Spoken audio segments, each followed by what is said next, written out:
안녕하세요. 오늘은 사진 촬영의 기본인 초점과 노출에 대해 알아보겠습니다. 그럼 시작해 볼까요? 사진을 찍으실 때 제일 중요한 부분이 수평과 수직, 그리고 초점이죠. 수평과 수직은 사진의 구도를 잡을 때 항상 신경 써야 되는 부분이고요. 초점이나 노출은 모든 사진에서 항상 생각해야 되는 부분이 되겠습니다. 수평과 수직의 경우에는 나중에라도 수정을 할 수 있지만 초점이 맞지 않은 사진은 쓸모가 없는 사진이 되어버리니까 초점이 더욱 중요하다고 할 수 있습니다. 우선 초점의 기본부터 알아보도록 하겠습니다. 자, 앞쪽에 이렇게 인형을 하나 가져와 봤는데요. 자, 지금 인형을 앞으로 가져오게 되면 뒷 배경은 전부 흐려지고 인형은 선명하게 보이게 되겠죠. 자, 초점이 인형에 맞은 상태가 되겠고요. 인형을 치우게 되면 초점이 뒤쪽으로 맞게 되죠. 자, 스마트폰의 자동 모드는 기본적으로 이렇게 초점을 알아서 맞춰주게 되겠지만 내가 원하는 연출을 하기 위해서는 직접 초점을 조절을 할 수가 있어야 되겠죠. 자, 초점을 이렇게 인형에 맞춰 주겠습니다. 자, 저 같은 경우에는 갤럭시 S24 기종이기 때문에 여기 상단에 보시게 되면 근접 초점 향상이라는 기능이 있습니다. 이 근접 초점 향상 기능이 켜 있게 되면 앞쪽과 뒤쪽으로 전부 초점이 맞게 되죠. 자, 사진을 찍다 보면 뒤쪽도 초점이 맞아야 되고 앞쪽도 초점이 맞아야 되는 이런 경우가 있습니다. 자, 이럴 경우에는 여기 있는 근접 초점 향상 기능을 이용을 하셔야 되겠고요. 자, 그 기능이 필요 없을 경우에는 여기 있는 근접 초점 향상 기능을 꺼 주셔야 되겠죠. S24 이전 기종은 이런 기능이 없기 때문에 그 이전 기종은 이렇게 앞쪽에 피사체를 가져다 놓게 되면 기본적으로 뒷 배경은 흐려지고 앞쪽에 있는 피사체는 선명하게 보이게 됩니다. 그러면 그 이전 기종은 어떻게 맞춰야 될까요? 멀티 포커스를 이용을 해서 포커스를 맞춰주는 거죠. 멀티 포커스의 경우에는 기종마다 다르겠지만 보통 더보기로 들어가시게 되면 여기에 프로라고 있죠. 프로로 들어갑니다. 그러면 여기에 포커스라고 나오게 되는데요. 이 포커스에 보면 멀티가 있고 그 다음에 수동이 있고 중앙이 있죠. 그 이전 기종의 경우에는 멀티 포커스를 이용을 해서 맞출 수는 있겠지만 이렇게 피사체와 배경이 멀리 떨어진 상태에서는 근접 초점 향상 기능 같이 제공이 되지는 않아요. S24만의 특별한 기능이라고 할 수 있겠습니다. 자, 이렇게 포커스를 앞쪽에 있는 피사체에 맞추게 될 경우 뒷 배경은 흐려지게 되겠죠. 자, 이때 앞쪽에 있는 피사체와 뒷 배경의 거리가 멀수록 이렇게 좀 더 뿌옇게 되겠죠. 자, 이걸 보통 보케라고 부르죠. 뒷 배경 흐리기인데요. 이 뒷 배경이 피사체와 멀수록 좀 더 효과를 극대화할 수 있습니다. 만약 피사체와 뒷 배경이 가까이 있으면 어떻게 될까요? 좀 더 가까이 가져가 볼까요? 자, 이런 경우는 여기 있는 피사체와 뒷 배경이 거리가 가까워요. 이렇게 되면 피사체와 배경이 모두 선명해지죠. 이럴 경우 심도가 얕다라고 얘기를 합니다. 심도가 얕다는 것은 피사체와 배경 간의 거리가 가깝다는 얘기가 되겠죠.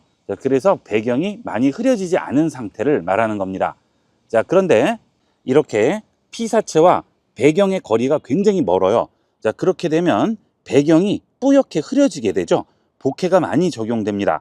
이럴 경우는 심도가 깊다라고 얘기를 하는 거죠. 자, 이런 것들은 기본적인 사항이니까 알아두셔야 되겠습니다. 초점은 내가 찍고자 하는 피사체에 맞춰야 되죠. 자, 지금은 여기 있는 인형의 피사체를 맞춘 상태인데 인형 말고 저 뒤에 있는 나무에 초점을 맞추고 싶어요. 프로 모드를 이용하면 좀 더 내가 원하는 피사체에 정교하게 초점을 맞출 수 있지만 지금같이 자동으로 촬영할 경우에는 내가 찍고자 하는 주제가 되는 피사체를 터치해서 초점, 즉 포커스를 맞추게 됩니다. 즉석에서 빠르게 사진을 찍을 경우에는 이렇게 터치해서 초점을 잡는 것이 가장 빠르게 찍을 수 있는 방법이 되겠죠. 자, 지금 여기 뒤에 있는 배경에 나무에 초점을 맞춰 볼게요. 자, 그러면 화면을 터치합니다. 자, 그러면 지금 이 뒤쪽에 있는 나무에 초점이 맞게 되고요. 앞에 있는 인형은 어떻죠? 앞에 있는 인형은 뿌옇게 나오죠. 자, 일부러 이렇게 찍는 경우도 있죠. 뒤쪽에 좀 더 주목감을 주기 위해서 앞쪽을 일부러 흐리고 뒤쪽을 좀 더 선명하게 만드는 연출도 하게 되는데요. 이거는 여러분이 사진을 찍을 때 그때 상황에 맞춰서 여러분이 원하는 대로 이용을 하시면 되겠죠. 자, 이렇게 내가 원하는 피사체를 터치를 했을 때 하얀색 동그라미가 나오고 아래쪽에 전구 모양이 나오게 돼요. 자, 이것은 위에 있는 동그라미는 초점이 되겠고요. 아래에 있는 전구는 밝기가 되겠죠. 여기 있는 피사체에 초점을 맞췄습니다. 자, 그 다음 터치하고 기다립니다. 그렇게 되면 하얀색 동그라미가 노란색 동그라미로 바뀌고요. 위쪽에 보면 자물쇠 모양이 걸려 있죠. 자, 이렇게 됐을 경우 앞에 있는 피사체를 치우더라도 계속 내가 지정한 거리에 초점이 맞아 있게 됩니다. 자, 이럴 경우 카메라를 움직이더라도 계속 초점은 그 상태로 고정이 되어 있는 상태죠. 자, 그래서 이렇게 앞으로 가져가면 나무가 선명하게 보이다가, 자, 그 다음 뒤로 빠지면 어때요? 계속 초점이 맞지 않고 뿌옇게 나오죠. 여기 있는 노란색 동그라미를 한 번 더 터치합니다. 그러면 다시 하얀색으로 바뀌면서 제가 가까이 가면 거기에 맞춰서 초점이 맞게 되고요. 떨어지면 거기에 맞춰서 다시 초점이 맞아지게 되겠죠. 원하는 물체에 가져다 대면 자동으로 초점이 맞게 됩니다. 자, 이게 자동 모드가 되겠죠. 자, 보통 찍을 때 수동 모드보다는 자동이 편하죠. 그래서 보통 자동 모드를 많이 이용을 하시죠. 수동 모드인 프로 모드는 다음 시간에 알아보겠지만, 일단 기본적으로 자동 모드에 숙달이 되고 자유자재로 다룰 수 있어야 수동도 원하는 대로 조정을 할 수 있겠죠. 자, 그래서 이번 시간은 수동 모드를 기준으로 설명을 드리고 있습니다. 그 다음은 초점 아래에 있는 밝기인데요. 자, 밝기 부분은 내가 원하는 부분에 맞춰서 밝기 조절을 할 수가 있는 거죠. 자, 이걸 보통 노출이라고 부르죠. 자, 저는 이 부분의 어둡기가 좀 더 밝아지면 좋겠어요. 이 부분의 밝기가 다른 부분보다 훨씬 중요합니다. 자, 그럴 경우 이 부분을 터치하고요. 아래쪽에 있는 노출을 잡고 움직입니다. 자, 그러면 어때요? 전체적으로 밝아지죠? 자, 이 노출의 경우는 내가 원하는 부분만 밝게 할 수가 없고 사진의 전반적인 부분을 다 밝게 하는 거죠. 자, 그래서 여기 있는 이 부분의 밝기를 올리면 당연히 이런 부분들도 전부 밝아지게 되겠죠. 자, 그래서 사진을 찍으실 때 내가 원하는 부분만 밝게 올리기 위해서 무작정 올리게 되면 다른 부분은 과다 노출이 되기 때문에 그런 부분은 신경 써서 촬영을 하셔야 되겠습니다. 가끔 저는 뒷 배경을 뿌옇게 흐리고 싶은데 잘 안 돼요 라고 하시는 분들이 계신데요. 그 경우는 피사체와 배경의 거리가 가까워서 그렇습니다. 보통 이렇게 배경이 뿌옇게 흐려지면 굉장히 사진이 멋있게 보이죠. 이렇게 하기 위해서는 피사체와 배경의 거리가 멀수록 좀 더 효과를 볼 수가 있는 거죠. 가깝게 찍지 마시고 멀리 떨어뜨려서 찍으시면 배경 흐림 효과를 제대로 만들 수가 있습니다. 이렇게 초점을 잘 활용을 하면 멋진 감성적인 사진을 찍을 수가 있습니다. 자, 예를 들어서 이렇게 앞쪽에 나무가 있는데요.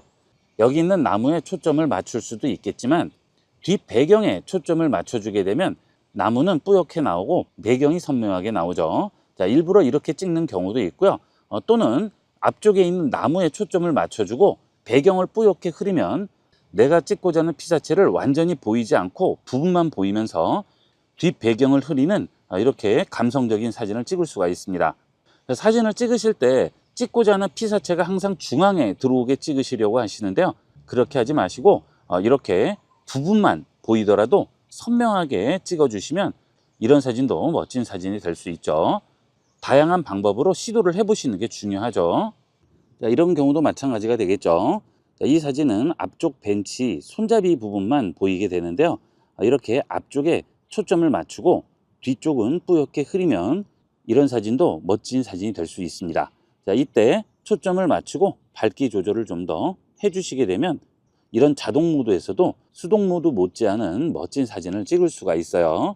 사진을 찍으실 때 반드시 찍고자 하는 피사체를 한번 터치를 하셔서 선명하게 보이게 초점을 맞춰 주시고 그 다음 밝기도 어느 정도 조절을 해 주셔서 찍으시는 것을 습관을 들이도록 하세요. 그러면 지금까지 찍은 사진과는 완전히 다른 사진을 찍을 수 있고요. 아무리 후보정을 잘한다고 하더라도 처음 원본 상태가 깔끔한 것보다는 퀄리티가 떨어질 수밖에 없죠. 이런 식으로 초점과 노출을 잘 맞춰서 찍어 보도록 하세요. 이번 시간은 스마트폰 카메라의 노출과 초점에 대해서 알아봤습니다. 찍으실 때 그냥 찍지 마시고 한 번씩 이렇게 생각하면서 찍어 보시면 좀 더 좋은 사진을 찍을 수 있습니다.